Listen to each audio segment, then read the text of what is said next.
போன வாரம் யோபு 15ஆம் அதிகாரம் 25ஆம் வசனம் போன வாரம் நான் பேசினேன். ஆண்டவர் அது வந்து உங்களோடு கூட இன்றைக்கி பேசுவாராக. யோபு 19ஆம் அதிகாரம் 25ஆம் வசனம் எடுத்து வைத்துக்கொள்ளுங்க.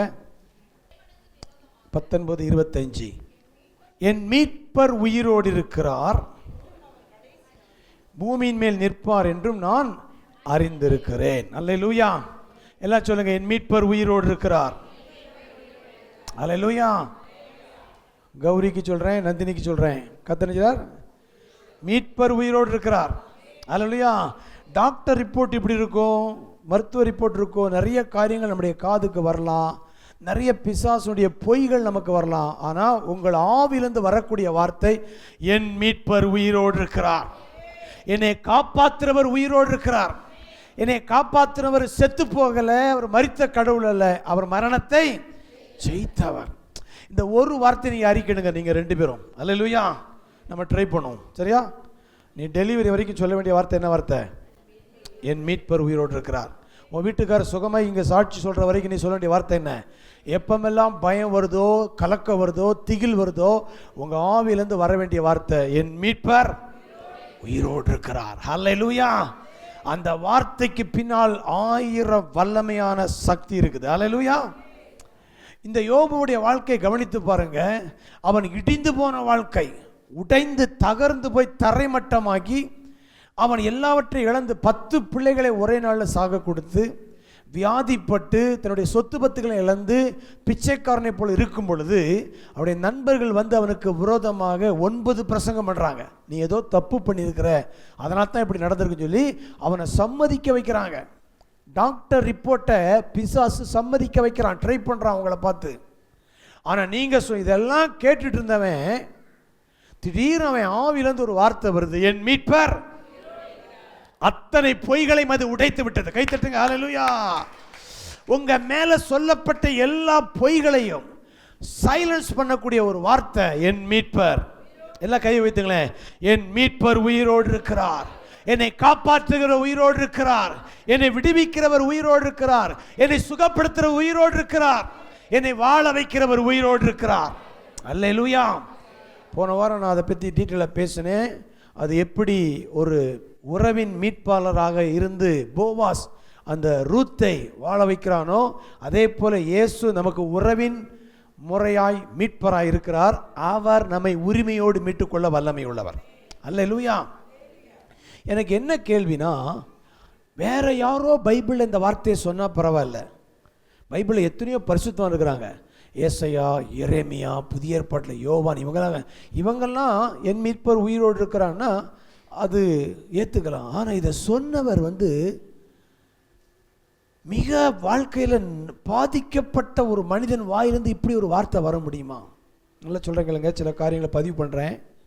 இன்றைக்கி நீங்கள் பாடிக்கொண்டிருக்கிற பாடல்கள் எல்லாம் ஒவ்வொரு மனிதனும் உடைந்து நொறுக்கப்பட்ட நேரத்தில் அவர்களுக்கு கிடைத்த வெளிப்பாடு தான் பாடலாக பாடிக்கொண்டிருக்கிறோம்.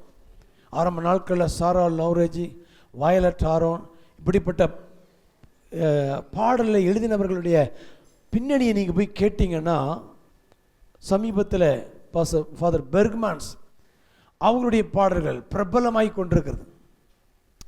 இதெல்லாம் யோசிச்சு பார்த்தேன். இவங்கெல்லாம் இந்த நல்ல எவர் கிரீன் சாங் அப்படிங்கிறாங்க, என்றும் அழியாத பாடல்களாக இந்த பாட்டு இருக்குன்னா, அவங்க எழுதினவங்க அந்த பின்னணியை போய் கேட்டிங்கன்னா, அவங்க வாழ்க்கையில் உடைத்து நொறுக்கப்பட்ட நேரத்தில் ஆண்டவர் மேல் நம்பிக்கை வைத்து எழுதின பாடல்கள். ஏன் உங்கள் பைபிளை திறங்க, நடுவில் என்ன இருக்கு? நடுவில் என்ன இருக்கு? சங்கீதம் 150 சங்கீதத்தை எழுதுனது யாரு? தாவீது. அவன் எங்கிருந்து எழுதுனா? அவனை போல மரண இருளின் பள்ளத்தாக்கில் நடந்தாலும் பொல்லாப்புக்கு பயப்படேன், தேவரீர். அன்றைக்கு அவன் அனுபவத்திலிருந்து எழுதின பாடல்கள் இந்த 100கணக்கான ஆண்டுகளுக்கு பிறகும் அநேகர் வாழ்க்கையை தூக்கி விடுகிற வார்த்தையாக பதிவு செய்யப்பட்டிருக்கிறது. அல்லேலூயா. அவன் எழுதிட்டு போயிட்டான். இன்னைக்கு அந்த பாட்டை வச்சு உலகம் முழுவதும் கர்த்தர் என் மெய்ப்பராக இருக்கிறான், என்ன அடைய மாட்டேன். அது அவன் அனுபவத்தில் எழுதுனது. ஆனால் இன்றைக்கு அநேகரை வாழ வைக்குது. இப்போ சொல்கிறேன் கேளுங்க, அனுபவத்தில் இருந்து வரக்கூடிய வார்த்தைகள் அவைகள் வல்லமை உள்ளவைகள், அநேகரை வாழ வைக்கும். அப்படித்தான் இந்த யோபு கடந்து போன ஒரு மோசமான அனுபவத்திலிருந்து அவன் ஆண்டவரை குறித்து ஒரு வெளிப்பாடு பெற்றுக்கொள்கிறான். என் மீட்பர் உயிரோடு இருக்கிறார். அல்லேலூயா. அந்த மீட்பர் யாரு? இயேசு கிறிஸ்து. அவர் கதை என்ன கதை? அவரும் இதே போல மரண பள்ளத்தாக்கில் போய் வந்து எப்படி அவர் உயிரோடு எழுந்தார். மீட்பர் உயிரோடு இருக்கிறார்னா அந்த உயிரோடு எழுந்தவரையே கொஞ்சம் நம்ம இன்னைக்கு விலாவாரியாக பார்க்க போகிறோம். எனக்கு நேரம் இல்லை, நான் வேகமாக முதல் 6 நாளுக்கு தெளிவாக பேசினேன், கொஞ்சம் கவனிங்க. இயேசு கிறிஸ்து இந்த சிலுவை மரணத்துக்குள்ளே போய் உயிர்த்தெழுந்த அந்த நிகழ்வுகளை நமக்கு கற்றுக் கொடுக்கிற, நமக்கு அவர் எப்படிப்பட்ட நன்மை செய்வார் என்பதை உங்களுக்கு நான் காட்டி கொடுக்க விரும்புகிறேன். முதலாவது காட்டி கொடுக்கப்பட்ட அன்று. சொல்லுங்க. அவர் காட்டி கொடுக்க போகிறாங்க, பிடிச்சு அடிக்க போகிறாங்க, சிறு அடிக்க போகிறாங்க. இதெல்லாம் தெரிஞ்சும் காட்டி கொடுக்கப்பட்ட அன்று அப்பத்தை எடுத்து, அதுக்கு முன்னாடி ஒன்று செய்கிறார். என்ன செய்ய தெரியுமா? அவர் ஒரு பாத்திரத்தில் தண்ணி எடுத்து ஒரு டவலை இடுப்பில் கட்டிக்கிட்டு எல்லாருடைய பாதத்தையும் கழுவுறார். அவர் யார் தெரியுமா? தேவனுக்கு சமமாய் இருப்பதை கொள்ளையாடின பொருளாக எண்ணாமல் தம்மை தாமே தாழ்த்தி வெறுமையாக்கி அடிமையின் தேவன் மனிதனுடைய காலை கழுவுறாரு. அல்லேலூயா. முதலாவது நான் சொல்றேங்க, நீங்க எப்படி உயிர்த்தெழுதல் வல்லமை நீங்க அனுபவிக்கணும்னா அதற்கு ஃபர்ஸ்ட் குவாலிஃபிகேஷன் ஹம்பிள்னஸ், தாழ்மை. சொல்லுங்க, தாழ்மை. அவரு அந்த பாத்திரத்தை எடுத்து காலை கழுவுற அந்த செயல் தாழ்மையை காட்டுது. அன்பு என்றால் தாழ்மை என்ற அர்த்தம், செயலிலே காட்டுவது. இயேசு சொல்ற, என்னிடத்தில் வந்து கற்றுக்கொள்ளுங்கள், நான் சாந்தமும் மனத்தாழ்மையுமா இருக்கிறேன். அதை வாழ்ந்து காட்டினாரு. அது அவர் தான், அதுதான் அவருடைய வாழ்க்கையா இருந்தது. யோசித்து பாருங்க, எந்த மதத்திலேயாவது சீஷர்களுடைய பாதத்தை குரு கழுவ மாட்டாங்க. குருவுடைய பாதத்தை நினைச்சுவாங்க கழுவாங்க, பாத பூஜை பண்ணுவாங்க. நம்ம இந்திய கலாச்சாரத்தில் உள்ள ஒரு முக்கியமான ஒன்று, பாதத்தை கழுவி குடிச்சிருவானுங்க, பாத பூஜை பண்ணுவாங்க. அது ஒரு பெரிய புண்ணியம் நினைக்கிறாங்க. இது யாருக்கு பண்ணுவாங்க? கடவுளுக்கு பண்ணுவாங்க, குருவுக்கு பண்ணுவாங்க. ஆனால் இங்கே யாருக்கு பண்ணுறா? குரு சீஷருக்கு பண்ணுறார். முதல்ல உங்கள் வாழ்க்கையில் தீமையை நன்மையினால் ஜெயிக்கணும்னா முதல்ல உங்களுக்கு இருக்க வேண்டியது தாழ்மை. அல்லேலூயா. இயேசுவே அந்த வார்த்தை பிலிப்பியரில் வாசிக்கிறீங்களா? பிலிப்பியர் 2ஆம் அதிகாரத்தில் 6ஆம் வசனத்திலிருந்து நீங்கள் படிச்சீங்கன்னா அந்த வார்த்தை ரொம்ப நல்லா இருக்கும், பதிவு பண்ணப்பட்டிருக்கும். அவர் தேவனுடைய ரூபமாய் இருந்தும் தேவனுக்கு சமமாய் இருப்பதை கொள்ளையாடின பொருளாக எண்ணாமல் தம்மை தாமே வெறுமையாக்கி அடிமையின் ரூபம் எடுத்து மனுஷர் சாயலானார். ஆனார். அவர் மனுஷ ரூபமாய் காணப்பட்டு மரண பரியந்தம், அதாவது சிலுவையின் மரண பரியந்தமும் கீழ்ப்படிந்தவராகி தம்மை தாமே தாழ்த்தினார். கடைசி வார்த்தை தம்மை தாமே தாழ்த்தினார். மற்றவங்க உங்களை தாழ்மைப்படுத்துற, சிறுமைப்படுத்துறதுக்கு விட நீங்களே உங்களை தாழ்மையா நல்ல கவனிங்க. இது ஒரு மனப்பான்மை. தாழ்மையாய் நடிப்பது வேற, தாழ்மையான மனப்பான்மை வேற. உங்க மனப்பான்மையில் யாரையும் மேன்மையா எண்ணி அவர்களுக்கு நீங்கள் உபசரிப்பு செய்கிற ஒரு பக்குவத்தை வளர்த்து கொள்ள வேண்டும். இயேசு கிறிஸ்து இங்க தம்மை தாமே தாழ்த்தினார். இந்த செஞ்சதுனால பைபிள் ஒரு வசனம் இருக்குது, தாழ்மை உள்ளவர்களை கர்த்தர் செய்கிறார், உயர்த்துகிறார், பெருமை உள்ளவர்களுக்கு தேவன் எதிர்த்து நிற்கிறார். உயர்வுக்கு முதல் படி தாழ்மை. அல்லேலூயா. உயிர்த்தெழுதலுக்கு முதல் படி தாழ்மை. உயிர்த்தெழுதலை அனுபவிக்கணுமா முதல்ல எதுக்கு வந்துரு? தாழ்மை உள்ளவளா இரு, தாழ்மையா இரு. இந்த தாழ்மையா இருக்க முடியல அப்படின்னா நமக்குள்ள இருக்கிற சுயம், ஈகோ நமக்கு பெரிய தடையா இருக்குது. இயேசு ஈகோ எதுவுமே இல்லாம அவர் தான் தேவனா இருந்தாலும் சீஷருடைய பாதத்தை கழுவுவதில் அவருக்கு எந்த விதமான தயக்கமும் இல்லை. அன்பு சாந்தம் உள்ளது. அன்பு என்னது? சாந்தம் உள்ளது. அதில் உள்ள எல்லா பட்டியலில் 13ஆம் அதிகாரம் 1 கொஞ்சம் படிச்சிங்கன்னா, பொறாமை இல்லை, தன்னை புகழாது, இருமாப்பாயிராது, சினமடையாது, தீங்கு நினையாது, அநியாயத்தை சந்தோஷப்படாமல், இது எல்லாம் எதை காமிக்கினா தாழ்மையினுடைய சுபாவங்கள் தான் அன்புக்குள்ள இருக்குது. அதில் உங்கள்கிட்ட ஆண்டவர் நீங்கள் உயிர்த்தெழுந்த வல்லமை அனுபவிக்கணும், தாழ்மை உள்ளவர்களாக இருங்கள். அல்லேலூயா. ஒருவரை ஒருவர் மேன்மையாக எண்ணுங்கள். மற்றவங்களை எப்படி பாருங்க. இப்போ ஒரு தேவனாகிய இயேசு சீஷுடைய காலை கழுவுறாருன்னா அதுக்கு என்ன அர்த்தம் தெரியுமா? கடவுள் மனிதனை மதிக்கிறார். அல்லேலூயா. உங்களே என்னை மதிக்கிற ஒரு கடவுள் ஆராதிக்கிறவங்க உங்களை ஆண்டவர். இப்போ வார்த்தை சொல்கிறேன் பாருங்க. இந்த காலை கழுவும் பொழுது கூட தெரியும் இதில் ஒருத்தன் மறுதளிப்பான், இதில் ஒருத்தன் நிச்சயமா காட்டி கொடுக்க போகிறான். அப்படி தெரிந்திருந்தும் அப்படியே பார்த்து கழுவுனார். உங்களுக்கு இப்படி ஒரு ஆள் முன்னாடியே செய்ய போகிறான்னு தெரிஞ்சா அவருக்கு கழுவிங்க, கழுவி ஊற்றுவீங்க. கழுவ முடியாது. பிரதர் நீங்கள் இங்கே இருங்க, பிரதர் இங்கே வாங்க, உங்கள் காலை கழுவுறேன், உங்களை கழுவி ஊத்துறேன். இதுதான் நடக்கும், கழுவல மாட்டோம். ஆனால் இயேசு தான் காட்டி கொடுப்பான் என்று தெரிஞ்சும் மறுதளிப்பான் தெரிஞ்சும் அவன் கால்களை கழுவுறார். ஆள் பார்த்து உங்களுடைய தாழ்மையை நீங்கள் காட்டாதீங்க. எல்லாரிடத்திலும் அவர்களை மேன்மையாக, அவர்களுக்கு கிறிஸ்துவை மதித்து அவர்களை நீங்கள் மேன்மையாக எண்ணும் பொழுது உங்களுக்கு விரோதமாய் தீமையான காரியத்தை கர்த்தர் நன்மையாக மாற்றுவார். இப்போ ஒரு வார்த்தை சொல்கிறேன் கேளுங்க. உங்கள் இருதயம் தாழ்மை உள்ளதாக இருந்தால் உங்களுக்கு எதிராக யாருமே செயல்பட முடியாது. அல்லேலூயா. போன வாரம் 2 பேசிட்டு என்ன கண்ணா, ஹார்ட் மேட்டர். மனுஷன் முகத்தை பார்க்குறான், கர்த்தரை பார்க்குறாரு. இன்னொன்று சொல்ல பாருங்க, உங்களை சுற்றி நடக்கிறதெல்லாம் உங்கள் இருதயத்தின் வெளிப்பாடு தான். உங்கள் இருதயம் ஒருவனுடைய இருதயம் எப்படி இருக்குதோ அவன் அப்படியே இருக்கிறான். இப்போ உங்களுக்குள்ள வன்முறை இருந்தால் உங்களை சுற்றி வன்முறை நடந்து கொண்டே இருக்கும். நீதிமொழிகள் 16ஆம் அதிகாரத்தில் ஒரு வசனம் இருக்குது. ஒருவனுடைய வழிகள் கர்த்தருக்கு பிரியமாயிருந்தால் அவன் சத்துருக்களையும் அவனோடு. அப்போ அந்த ஹார்ட்டு சுகமாக்கப்பட்ட இருதயமாய் தாழ்மையுள்ள அன்புள்ள இருதயமாக இருந்தால் சத்துருவையும் சிநேகமாகும்படி செஞ்சு வரான். எல்லார்ட்டையும் கோபப்படுற ஒரு ஆள் உங்கள்கிட்ட வரும்பொழுது அன்பாக நடப்பாங்க. கேளுங்க, என்னே இந்த வார்த்தை கவனிங்க.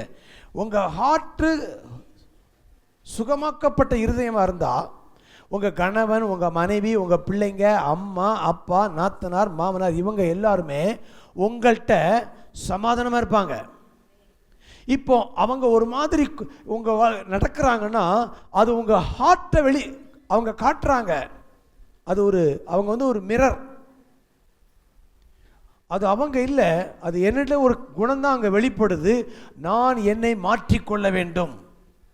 அவங்கள பார்த்து ஒன்றையை மாற்றிக்கா. கவனிங்க, நான் ஒரு பாசஸ் மீட்டிங் போனேன். அங்கே சொன்னாங்க, உங்கள் மனைவி வந்து முகம் பார்க்குற கண்ணாடி. உங்கள் மனைவி என்னது? என்ன சொல்கிறார் இவர்? சரி, முகம் பார்க்குற கண்ணாடியை பார்த்து கண்ணாடியை சீவுவீங்களா, உங்கள் தலையை சீவீங்களா? அங்கே பாருங்க, இங்கே வேலை செய்யுங்க. சொல்லுங்கள், மனைவியை பாருங்கள். இங்கே மனைவி வந்து இருக்கிறான்னா நீங்கள் மனைவி அவங்கள ட்ரை பண்ணாதீங்க. யார் மாற்றினோம்? எங்கே மாற்றினோம்? அவர் சொன்னார் ஒருத்த, மனைவியை பாருங்கள், இங்கே வேலை செய்யுங்க, மனைவியை பாருங்கள், இங்கே வேலை செய்யுங்க. கண்ணாடியை பார்த்து அந்த கண்ணாடி வந்து உங்களை நிறைய நீ சரியில்லை, நீ இப்படி மாறு, உன்னைய மாற்றிக்கான்னு சொல்லுதுன்னா அது நல்ல கண்ணாடி. உங்கள் மனைவிக்காக நீங்கள் தேங்க்ஸ் சொல்லணும். அல்லையா? ஜீரணிக்க முடியலை, நானும் அப்படி தான் இருந்தேன். அப்புறம் தான் யோசித்து பார்த்தேன், அவங்க ஒரு தீர்க்கதரிசி மாதிரி. அவங்க வந்து ஒரு ஆவிக்குரிய மனைவிக்கு பேர் வந்து ஆவியானவர். பெண்கள்லாம் கைத்தட்டுங்களேன். உங்களுக்கு சப்போர்ட் பண்ணி பேசுகிறேன். எனக்கு ஒரு ஆதரவு ஓட்டு போட வேணாமா? உங்கள் ஓட்டு காட்வீனுக்கு போடுங்க. அவங்க ஆவியானவர் மாதிரி. நல்ல கவனிங்க, பைபிளில் ஆவியானவருக்கு ஒரு பெயர் வந்து பேராக்லிட்டோ, ஏற்ற துணையாளர். இதே வார்த்தையை தான் ஆதாமுக்கு ஏவாளை படைக்கும் பொழுது, நான் ஏற்ற துணையை, அந்த ஹெல்ப்மேட் வந்து ஆவியானவருக்கும் அந்த பெண்ணுக்கு இருக்கிற ஒரே அர்த்தமா. அவங்க மோப்பனாய். சூப்பர். அவங்க யார்? மோப்பனாய். அவங்க கண்டுபிடிச்சிருவாங்க, சென்ஸ் பண்ணிடுவாங்க. அவங்கள வச்சு உங்களை ஆண்டவர் நிறைய காரியங்களை திருத்துறாரு, மாற்றிக்கிறதுக்காக. நான் வந்து பாஸ்டர்மா சில நேரங்களில் வந்து என்னை எல்லாத்துலேயும் வந்து மூக்கு நுழைக்கும் போது எனக்கு வந்து அவன் கோவம் வரும். கத்த சொல்லாரு, கண்ணாடியை பார்த்து ஒன்றையே மாற்றிக்காடா, கண்ணாடியை பார்த்து ஒன்றையே மாற்றிக்கா, அவங்கள மாற்ற ட்ரை பண்ணாத, கண்ணாடி சரியில்லைன்னு சொல்லாத, உனக்குள்ள சரியில்லைங்கிறத அது காட்டுது. ஸோ அவங்களுடைய ஒவ்வொரு காரியங்களும் எனக்குள்ள மாற்றத்தை கொண்டு வருது. அதே போல் இப்போ சொல்கிறேன் கேளுங்க, ஏன்னா எனக்குள்ளே இந்த சுபாவம் இருக்கிற வரைக்கும் என் மனைவி வந்து அவங்க வந்து என்னை திருத்துறதுக்கான காரியத்தில் இருக்கிறாங்க. அது அவங்களுக்கே தெரியாது.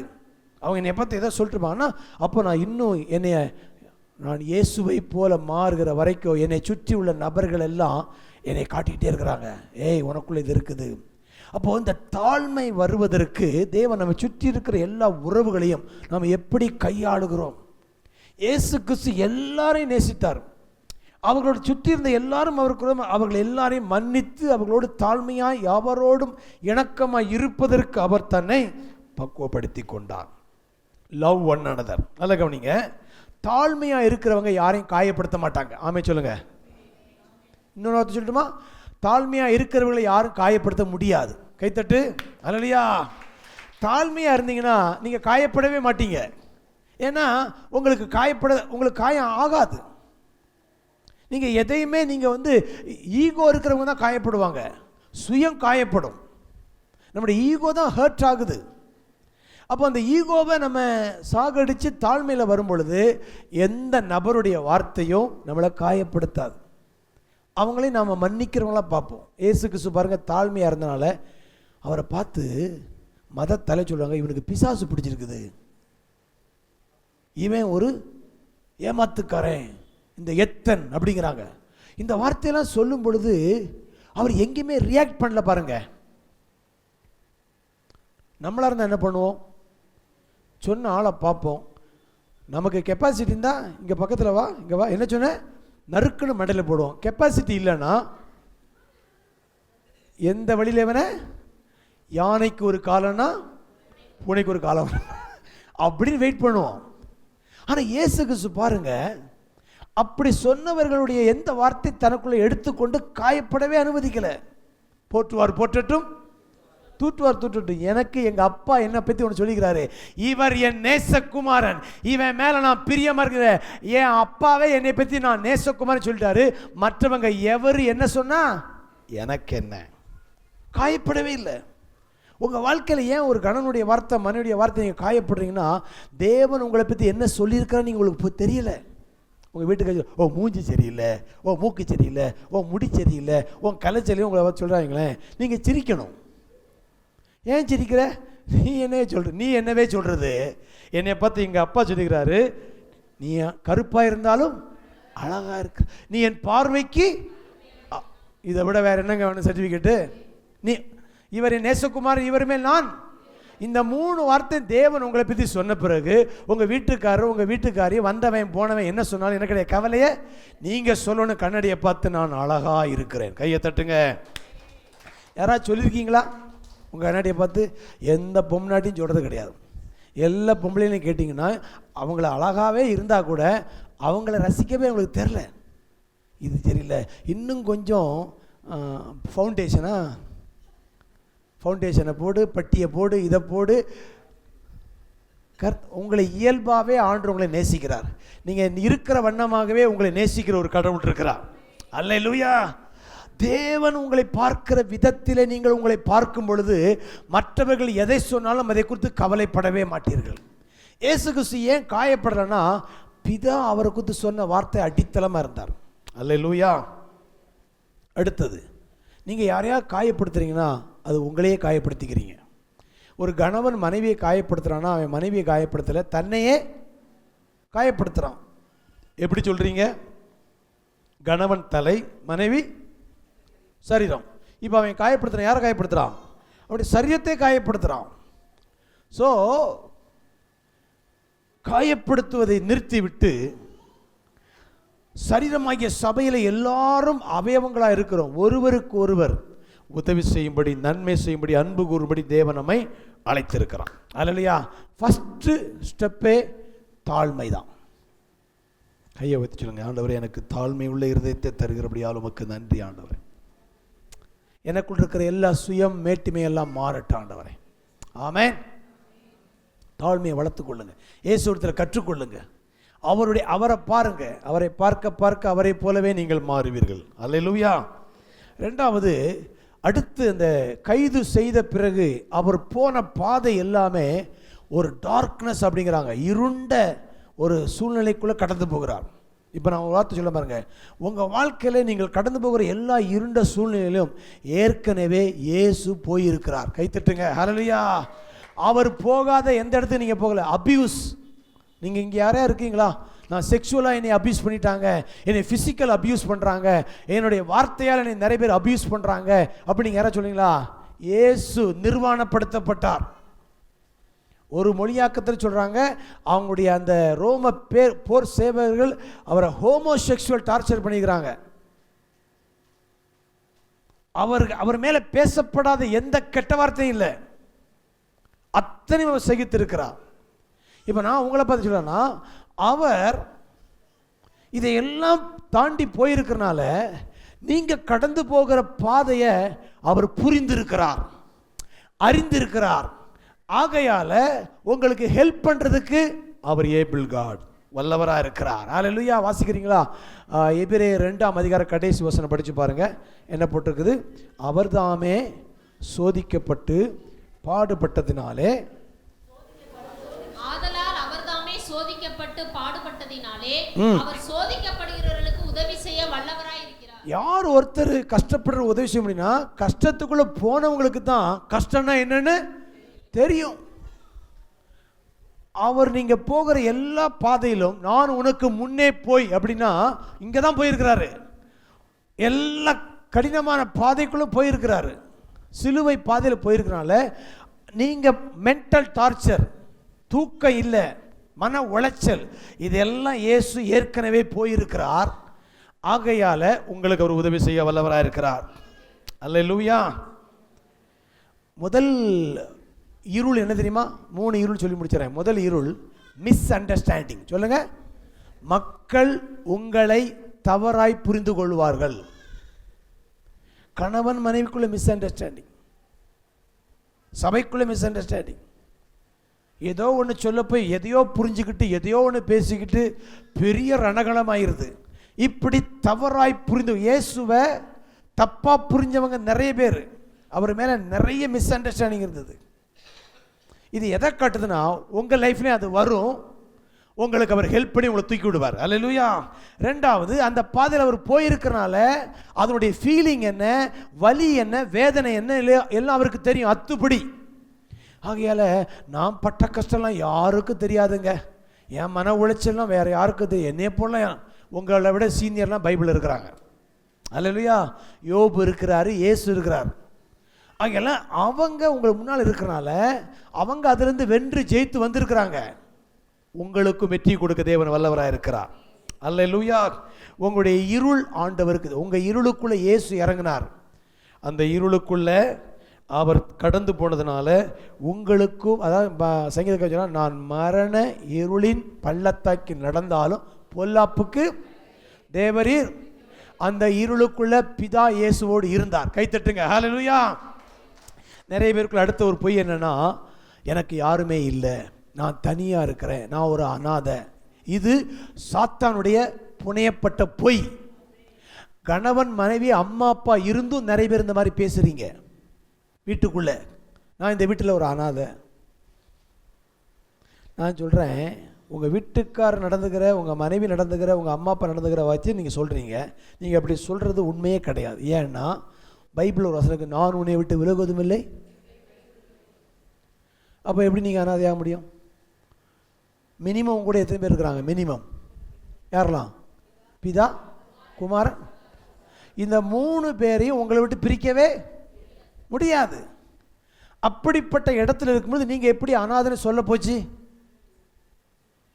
அப்போ அந்த பொய்யை நீங்கள் அறிக்கையிட்டு சாத்தானோடு நீங்கள் உடன்படிக்கை பண்ணுறீங்க. எல்லாரும் என்னை விட்டு போயிடுவீங்க, ஆனால் என் பிதா என் கூட இருப்பார். இயேசு சொல்கிறாரு, சிலுவையில் கூட இயேசுவோடு பிதா இருந்தார். அல்லேலூயா. அவருக்குள்ளே இருந்து தான் உலகத்தை ஒப்புரவாக்கினார். ஆகையால் அவரை விட்டு அவர் விலகவே இல்லை. உங்களை விட்டும் அவர் விலக மாட்டார். இங்கே யாராவது நான் மன உளைச்சலில் போகிறேன், நான் டிப்ரெஷனில் போயிட்டேன், இந்த இடத்துல நான் தனியாக இருக்கிறேன், நான் லோன்லியாக ஃபீல் பண்ணுறேன் அப்படின்னு நீங்கள் சொன்னீங்கன்னா அது பொய். உங்களை விசாரிக்க உங்கள் பாஸ்டர் வராமல் இருக்கலாம், உங்கள் ஃபோன் பண்ணி கூட கேட்காம இருக்கலாம். எல்லாரும் போயிட்டாலும் 3 பேர் உங்கள் கூட இருக்கிறாங்க. பிதா, குமாரன், இந்த 3 பேருடைய வளையத்துக்குள்ளே தான் நீங்கள் இருக்கிறீங்க. உங்களையும் ஆண்டவரையும் பிரிக்க முடியாது. ஏன்னா நீங்கள் அவரை தான் சுவாசிக்கிறீங்க. யா வே சொல்லுங்க. யா இன்ஹேல், யா எக்ஸ்ஹேல் வே. உங்க மூச்சு காத்துல யார் கலந்துருக்கிறா? தேவன் இருக்கிறாரு. அவர் உங்கள் மூச்சாக இருக்கிறார், ஜீவனாக இருக்கிறார். அப்படி ஜீவனைத்தான் நீங்க சுவாசித்து இருக்கிறீங்க. அல்லேலூயா. அப்படி இருக்கிற தேவன் உங்களை கைவிட மாட்டாரு, விலக மாட்டாரு.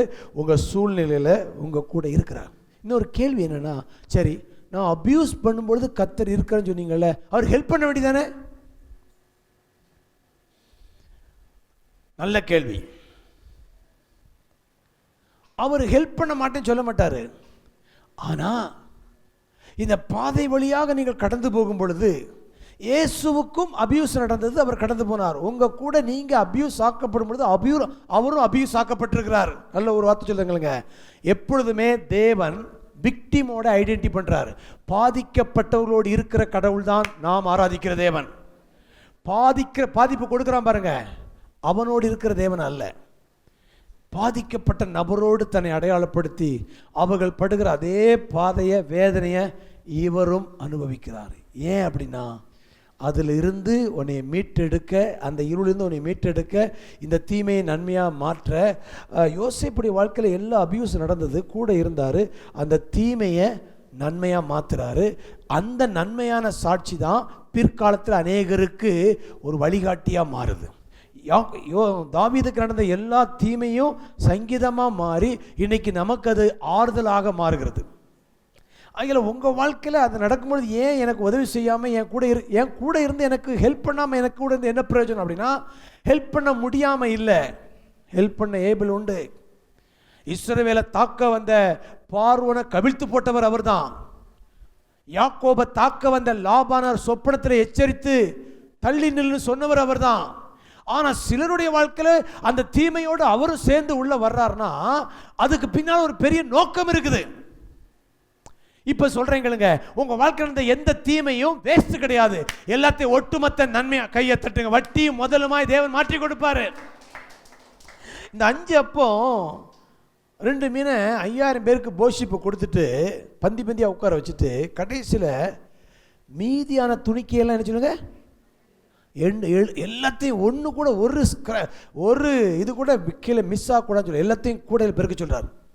உங்கள் வாழ்க்கையில் நீங்கள் நினைக்கிறீங்க, இந்த வருஷமெல்லாம் என் வாழ்க்கை நான் வேஸ்ட்டாகவே விட்டுனேன், இது என் வாழ்க்கையில் நடந்திருக்கவே கூடாது, இது என் வாழ்க்கையில் இதெல்லாம் அப்படிப்பட்ட எல்லா சிதறல்களையும் உங்கள் வாழ்க்கையில் இருந்த எல்லா துணிக்களையும் பொறுக்கி எடுத்துட்டு ஆண்டவர் அதையெல்லாம் மறுசீரமைக்க போகிறார். அல்லேலூயா. ஒரு தீமை உங்கள் வாழ்க்கையில் இருந்த எந்த ஒன்றும் வேஸ்ட்டாக விடவே மாட்டார்.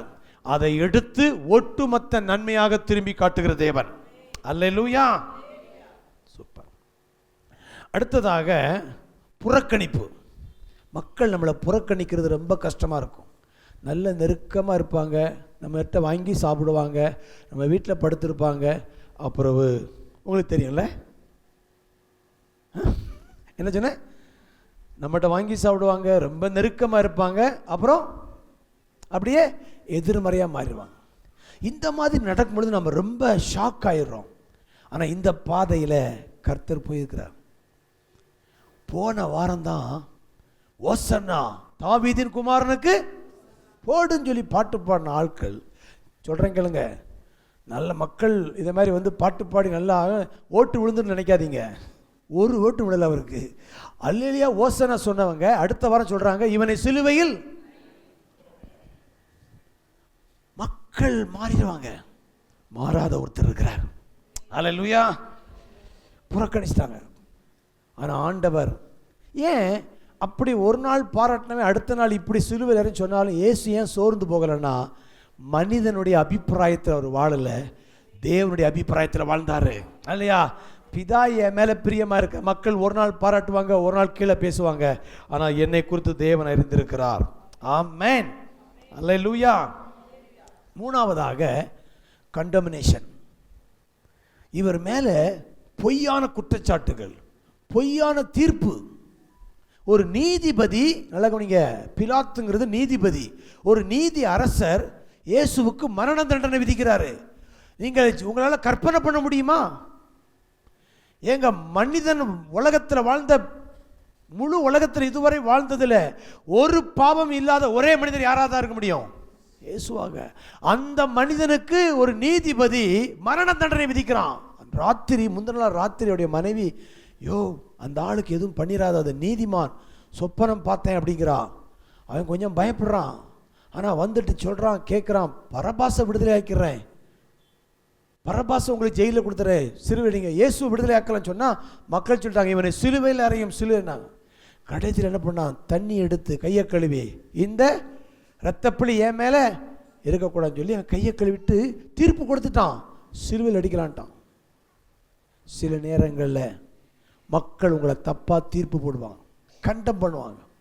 இந்த இடத்துலலாம் உடஞ்சி போயிடாதீங்க, சோர்ந்து போகாதீங்க. உங்களோட சீனியர் இயேசு உங்க கூட இருக்கிறார். அல்லேலூயா. அதை வென்றெடுக்க உங்களுக்கு பலன் தருவார். இப்படிப்பட்ட காரியங்களை கேட்கும்போது நிறைய பேர் ரொம்ப அஃபண்ட் ஆயிடுறீங்க. அஃபண்ட் ஆகாதீங்க. சில நேரம் ஒரு சீசன் இருக்குது, காற்று இப்படி அடிக்குது, ஒரு சீசன் ஒரு எப்படி அடிக்கும்? திருப்பி அடிக்கும். சோர்ந்து போகாதீங்க. ஆகையால உங்களுக்கு தீமையெல்லாம் ஆண்டவர் நன்மைக்கு ஏதுவாக மாற்றுவார். அல்லேலூயா. இயேசு கெத்செமனே தோட்டத்தில் போகும்பொழுது, என் ஆத்துமா மரணத்துக்கு ஏதுவாக துக்கமாக இருக்குன்னு சொல்கிறாரு. நான் பயப்படுறேங்கிறாரு. என்னை இந்த வசனத்தை என்னால் ஜீரணிக்க முடியல. இயேசு பயந்தாரா? இயேசு நான் பயப்படுறேன்னு சீஷர்கிட்ட சொல்கிறாரு. தெய்வம் மனிதன்கிட்ட சொல்லுது எனக்கு பயமாக இருக்குன்னு. சில நேரங்களில் உங்கள் வாழ்க்கையில் பாருங்கள், இந்த மாதிரி ரிப்போர்ட்டை கேட்கும் பொழுது எப்படி கொலை நடுங்கிற மாதிரி ஆயிடுது. என் எதிர்காலம் என்ன, எனக்கு என்ன நடக்கணும்? ஆனால் கர்த்தர் இயேசு இந்த பாதையை கடந்து போயிருக்கிறாரு. அப்போ நல்லா கேளுங்க, இந்த வார்த்தை கவனிங்க.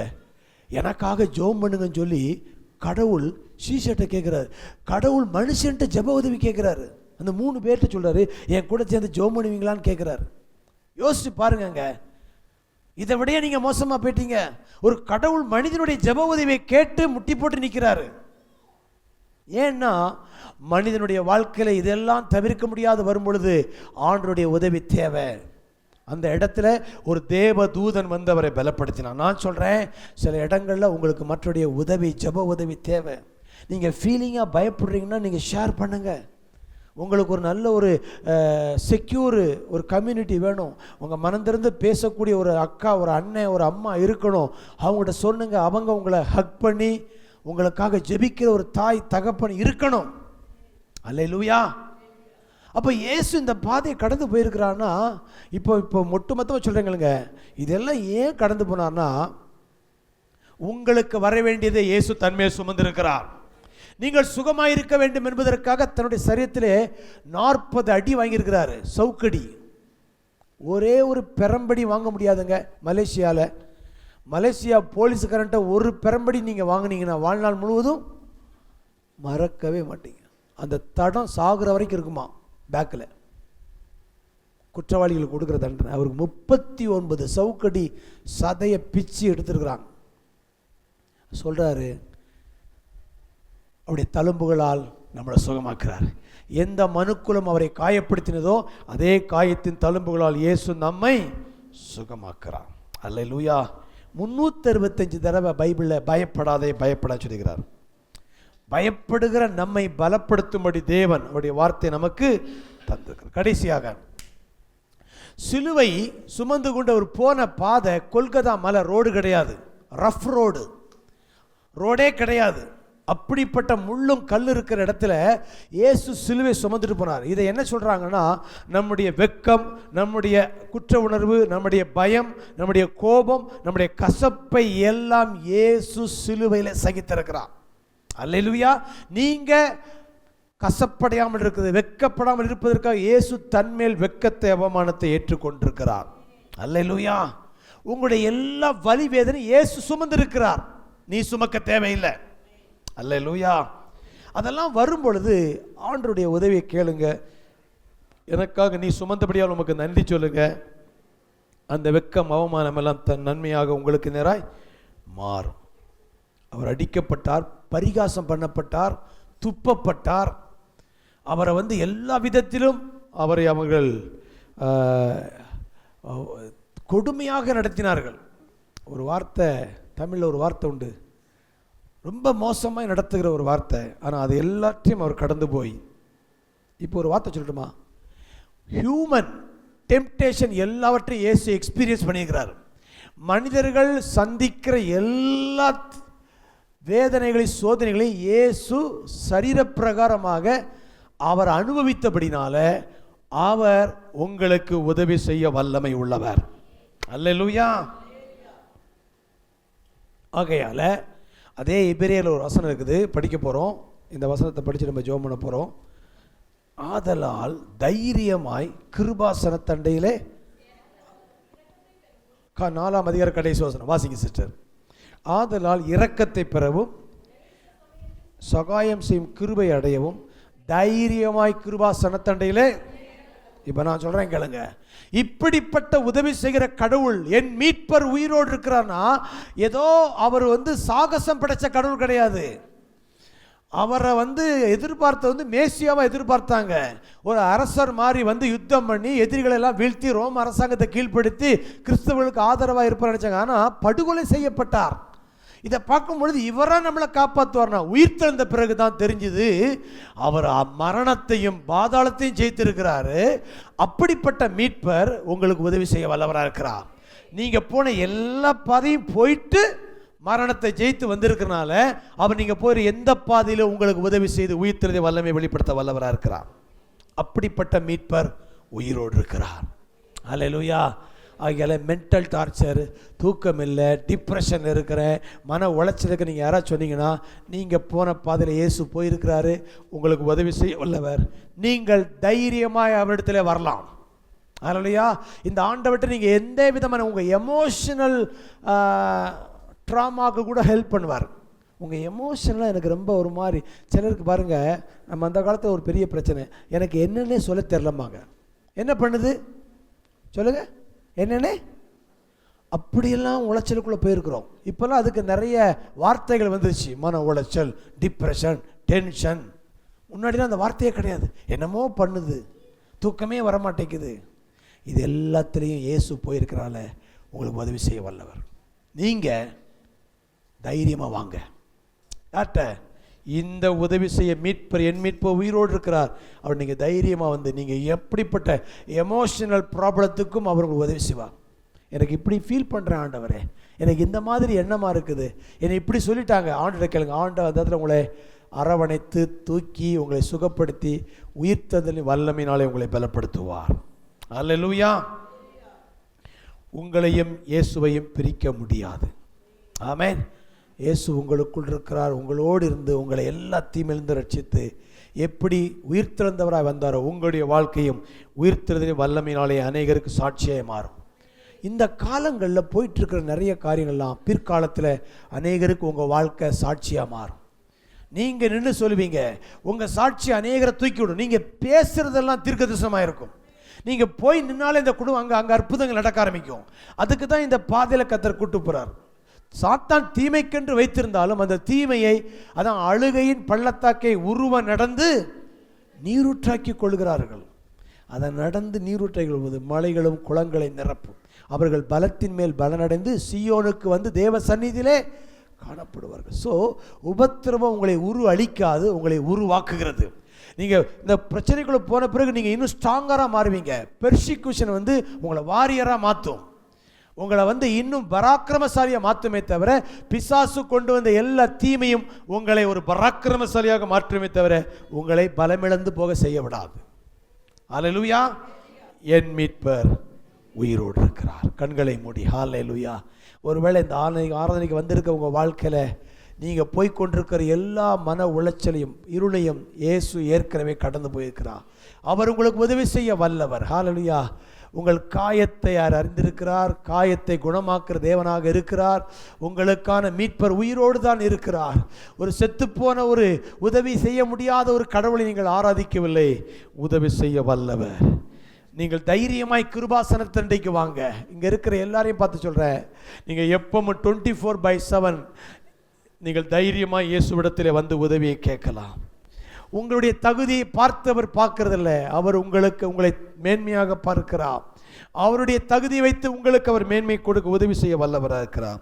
கைகளை உயர்த்தி ஆமென். ஆண்டவரே, இந்த காலை வேளையில தாழ்மை உள்ளவர்களுக்கு கிருபை அளிக்கிற தேவன், என்னிடத்தில் வந்து கற்றுக்கொள்ளுங்கள். தாழ்மை உள்ளவர்கள் காயப்படவே மாட்டார்கள், யாரையும் காயப்படுத்த மாட்டார்கள். அப்பா கர்த்தாவே, எப்படிப்பட்ட ஒரு கிறிஸ்துவனுடைய அன்பு எங்கள் இருதயங்களை ஊற்றப்படுவதாக. நன்றி நன்றி நன்றி ஆண்டவரே.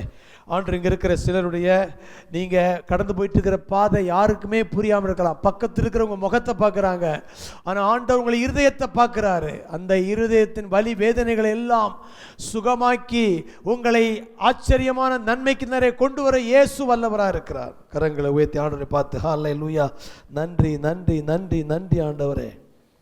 இந்த பாடலை பாட போறோம்.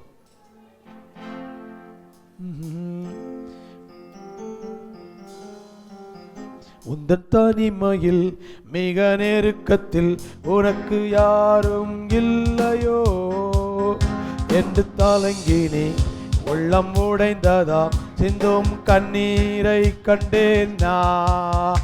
உந்தன் தனிமையில் மிக நெருக்கத்தில் உனக்கு யாரும் இல்லையோ என்று கலங்கினே உள்ளம் உடைந்ததால் சிந்தும் கண்ணீரை கண்டேன் நான். நானே உன் தேவன், உன் காயம் ஆற்றுவேன். நானே உன் தேவன், உன்னோட இருப்பேன். நானே உன் தேவன், காயம் ஆற்றுவேன். நானே உன் தேவன், உன்னோட இருப்பேன். உன்னை ஒருபோதும் கைவிட மாட்டேன், உன்னை மீண்டும் கட்டுவேன். புது எண்ணெயால் அபிஷேகித்து உன் தலையை உயர்த்துவேன். ஒருபோதும் கைவிட மாட்டேன், உன்னை மீண்டும் கட்டுவேன். புது எண்ணெயால் அபிஷேகித்து உன் தலையை உயர்த்துவே. சேர்ந்து படலாம். நானே உன் தேவன், காயம் ஆற்றுவேன். நானே உன் தேவன், உன்னோட இருப்பேன். நானே உன் தேவன், உன் காயம் ஆற்றுவேன்.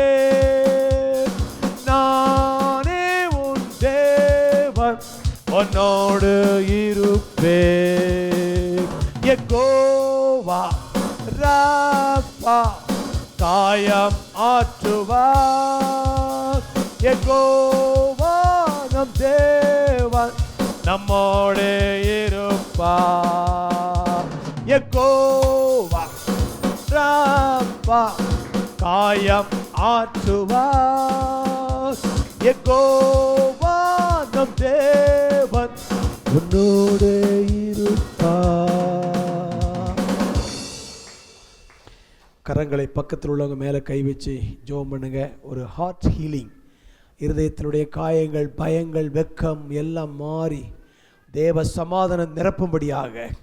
ஹல்லேலூயா. எல்லா புத்திக்கு மேலான ஒரு தேவ சமாதானம் உங்கள் பக்கத்தில் உள்ள மேலே கை வச்சு ஜெபம் பண்ணுங்க. அவர்களுக்கு உண்டாகும்படியாக, அவர்கள் கடந்து போய்கொண்டிருக்க எல்லா பாதையிலும் தேவன் அவர்களுக்கு நன்மை செய்யும்படியாக, அவர்களை தேவன் இந்த கடந்து போகிற பாதையிலிருந்து தூக்கி ஒரு என் மீட்பர் உயிரோடு இருக்கிறார் என்பதை அவர்களுக்கு வெளிப்படுத்தும்படியாக நாங்கள் ஒருவருக்காக ஒரு ஜெபம் பண்ணுறோம். ஆண்டவரே, எங்களை சபையை ஒரு உறவின் சபையாக தந்திருக்கிறேன்.